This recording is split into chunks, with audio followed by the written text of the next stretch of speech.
This is our surgical setup for a left knee arthroscopy. The tourniquet has already been elevated after Esmarch Exsanguination, and now we have her in a leg holder about 5 finger breadths above the patella. Gives us good leverage. So we're draping here, and we've got the sticky drape up on the top, hugging the foam of the leg holder, and then we put this stockinette on. Yeah. The prep does not include the foot. And then we'll put Coban around the stockinette, get everything snugly fit, so then we can utilize our bodies to manipulate the leg into certain positions, into valgus to get into the medial compartment and varus to get into the lateral compartment.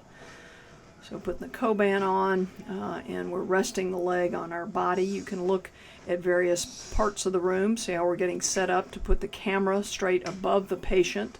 So ergonomically, we don't stretch our necks or get in a contorted position, and you want to easily be able to see what you're doing, because with an arthroscopic procedure, obviously we're looking up at that TV unit. So here's our drape coming up. We'll pull that up a little bit further.